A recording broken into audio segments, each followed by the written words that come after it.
Hey guys, this is Jonah here with the Grand to Grand Teton Adventure. Um, and today I wanted to make this video to kind of show a little bit about the route I'm planning to take for this hike that I'm going to do, this 1,000-mile hike. I know some of you have asked me about a specific map or route that I'm going to take. So I hope that in this video I'll be able to show that a little bit.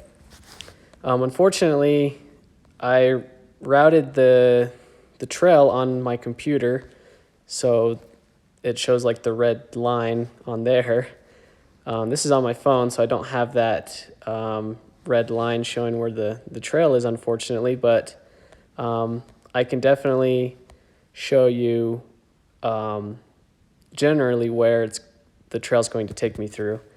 So probably all of you guys know already, I'm going to start in Flagstaff in Arizona, as you can see here.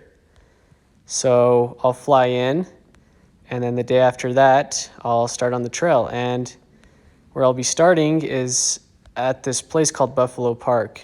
You can see it here. There's a picture of a buffalo.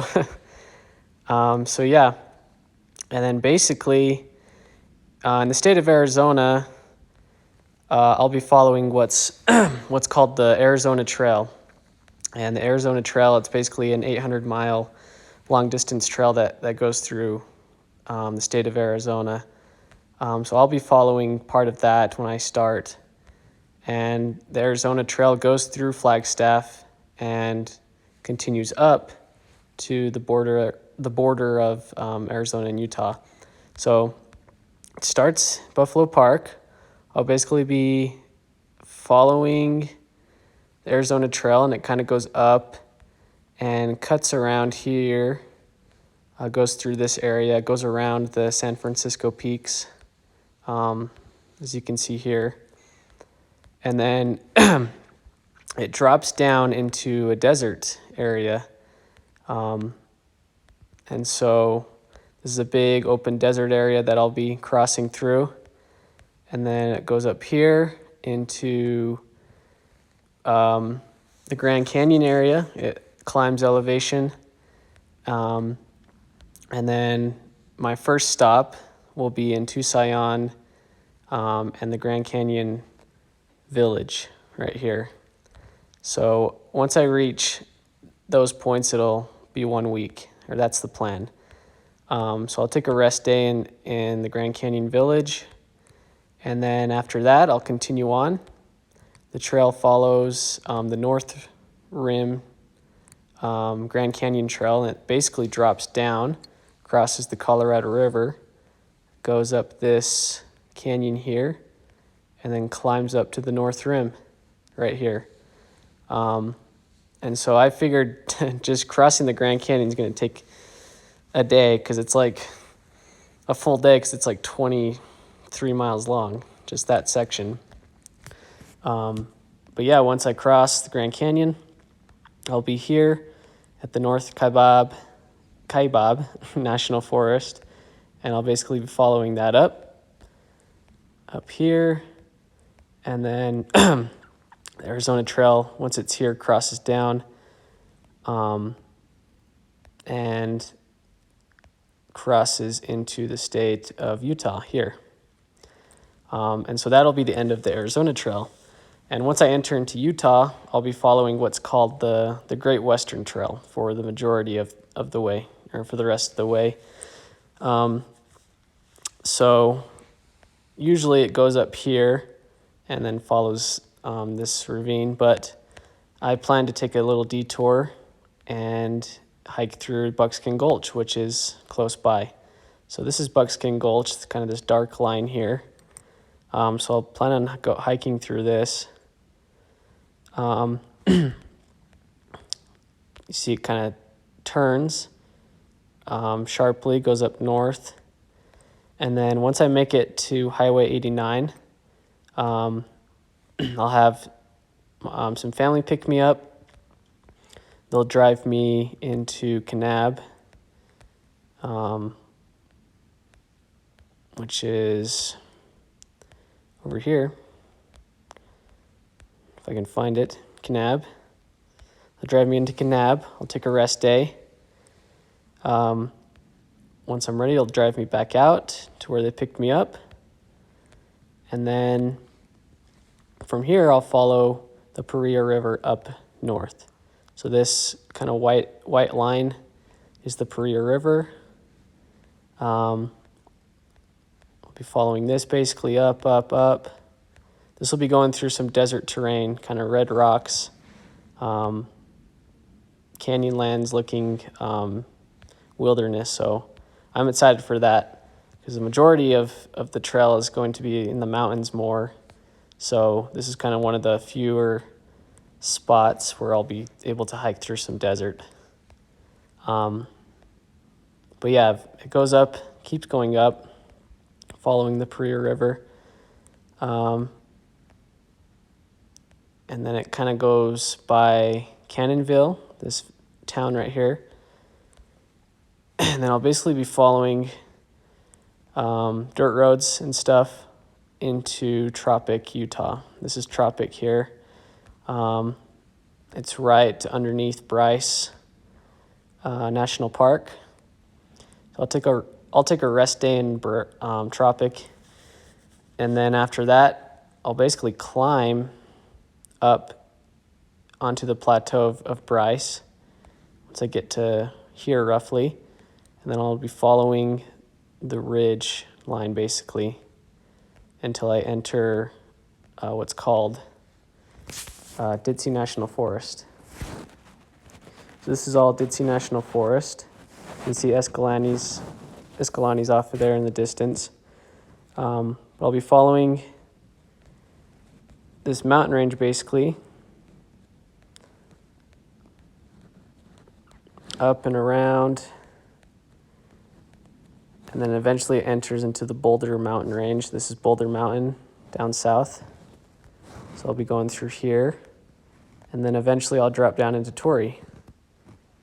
Torrey, I'll take a rest day. And then from Torrey, it climbs over, this is called Thousand Lake Mountain. It climbs over Thousand Lake Mountain. Transitions over into Fish Lake. This is kind of the Fish Lake wilderness area.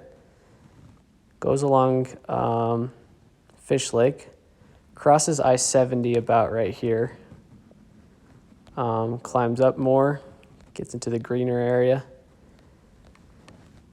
keeps going, and then here it transitions onto the Skyline Drive.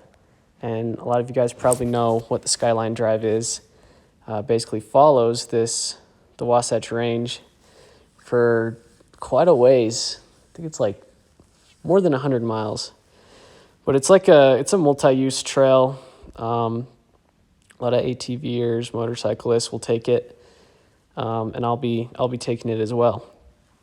And maybe even if I wanted to be more, away from the cars and stuff, I can follow adjacent trails and stuff to it. But that's basically what I'll be doing, is following the Skyline Drive. And it basically follows top of the mountain up, and keeps going. You see Mount Pleasant, Ephraim's here, keeps going, and then it drops down finally into Tucker. Tucker's right here. So it drops here, crosses, I think this is, I can't remember what road it is, but there's a road here and it crosses it. And then it goes up from here, climbs back up into the mountains, and kind of goes along the Strawberry Ridge. And here's the Strawberry Reservoir. And kind of goes along here, follows this ridge, passes Strawberry Peak. And then it basically comes here and goes down Provo Canyon. This is Provo Canyon right here. So it goes down Provo Canyon, and I'm planning to take a rest day in Orem to see my family and resupply. So I'll do that, and then after that rest day, continue on. The trail basically goes back up the mountain and goes around Mount Timpanogos. So it kind of follows around here, goes around Timpanogos, kind of goes up American Fork Canyon here along the tops of the peaks.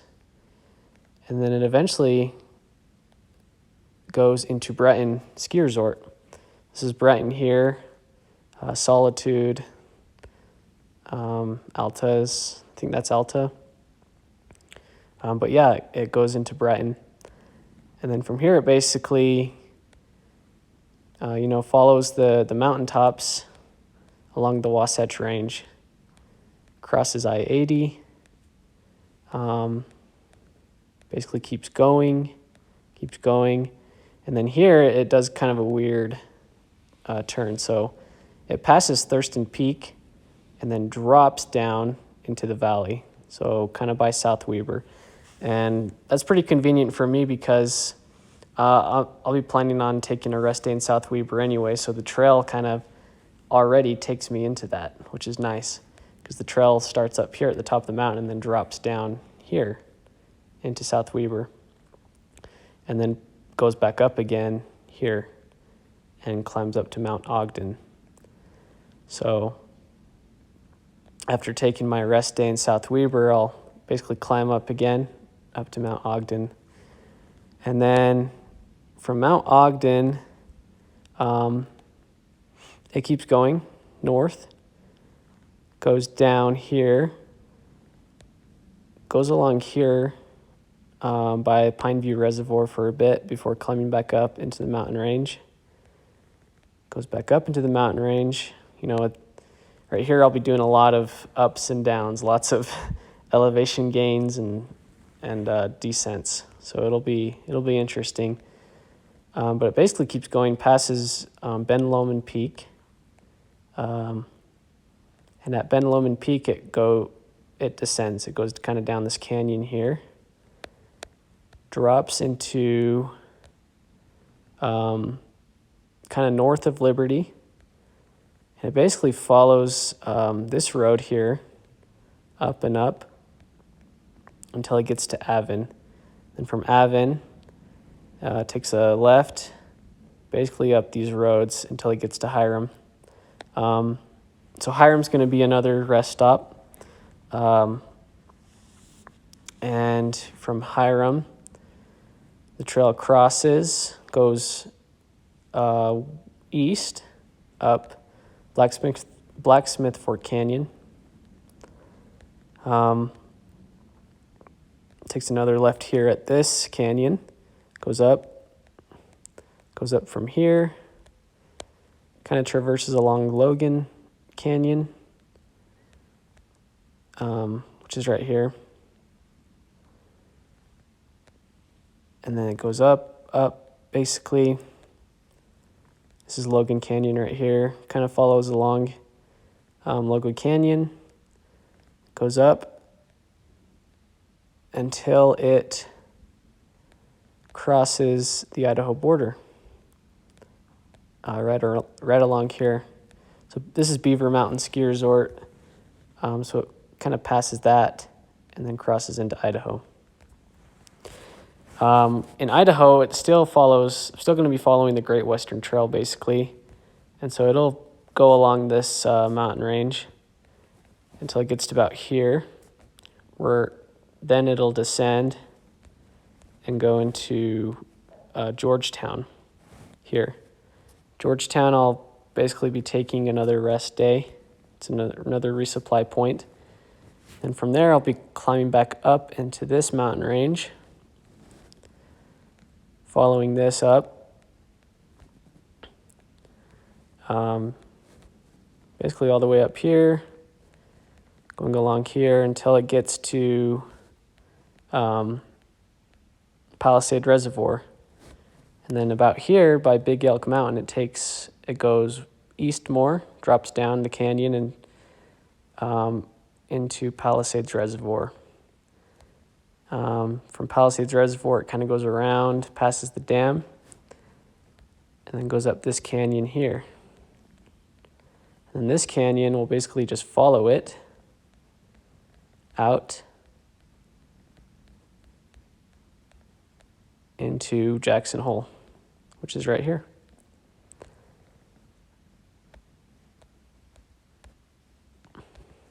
And that'll be the end of the trip. The Grand Tetons are right here. We'll be spending probably 2 days in Jackson Hole just to celebrate and explore and take lots of pictures because it's beautiful country up there on Grand Tetons. It's an amazing place. But yeah, that's basically, in a general sense, that's basically the route of the trail. 1,000 miles from Flagstaff all the way up to Jackson Hole, from Grand Canyon to Grand Teton. So that's basically my plan. And yeah, I hope this kind of gave you guys a little bit more of a sense of where I'll be going and what kind of terrain and country I'll be going through. I'll have to post later a more detailed map that kind of shows exactly the route and the trail. Again, I'm sorry I couldn't show the exact route on Google Earth here, but I'll figure out a way to get that posted. But I just want to tell you guys thanks so much for watching. Thanks so much for supporting me as I'm planning on doing this. And I got to tell you guys it means a lot to have your support. And I want to let you know that if you haven't yet, we're doing a fundraiser for Action Against Hunger, which is it's a worldwide organization, and they pledge to fight poverty and world hunger, especially for children, for families as well. So we have a fundraiser going on. If you would like to, you can go on the Facebook page and find a link there to be able to donate to that. We would highly appreciate it. But thanks again so much for all the support, and we'll talk to you guys later with more content. Have a good rest of the day.